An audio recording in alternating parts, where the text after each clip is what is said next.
Hey, welcome back to Brighter Rays. We are looking at Genesis chapter 46, getting closer to the end. And we're looking at verses 28 through 34. Today we're looking at a joyful reunion between Joseph and Jacob, finally. All right, so let's get into this. In this last paragraph of the chapter, we have two main things that are happening. First, we're told that Judah goes before Jacob to show the way before him in Goshen. Isn't it interesting that we go back to Judah again? Of course, we are not surprised since we know what will happen, what will become of Judah's household. We know the story, right? He is Judah, the one through whom the Messiah will come, the Lion, the tribe of Judah. That's who's coming. So we know that. Hindsight, looking at that, okay, that makes sense. Judah should play a role. Judah should be, something, there should be something going on. Why did God choose Judah? Do we get hints of the fact that God did choose Judah before we get to the story of Messiah? And we do. So, just as Joseph was sent on ahead to prepare a place for his family, Judah is sent on away to show the way. This should remind us of our brother Jesus, right? Who went on ahead of us to show us the way, to be the way, and to prepare a place for us so that we could be with him.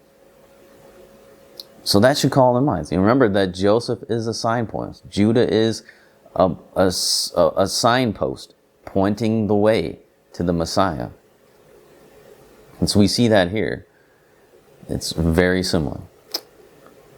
Finally, we have the reunion of Joseph and Jacob.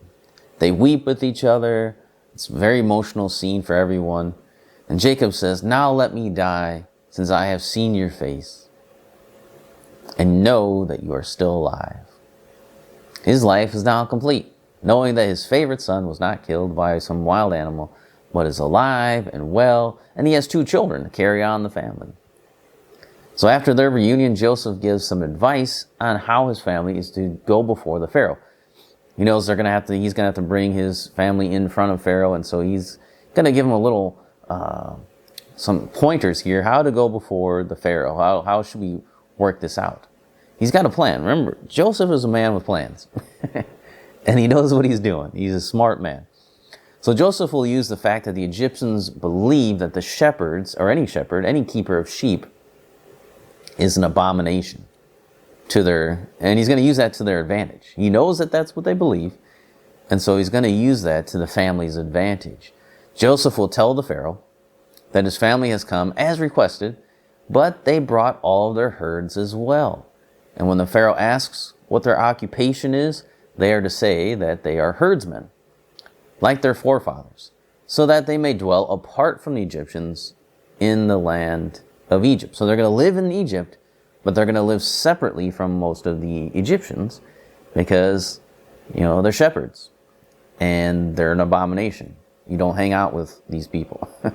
So in this way, Jacob's family can stay apart from the Egyptians, yet be able to reap the benefits of living in the land at this point. Because remember, there's the famine going on.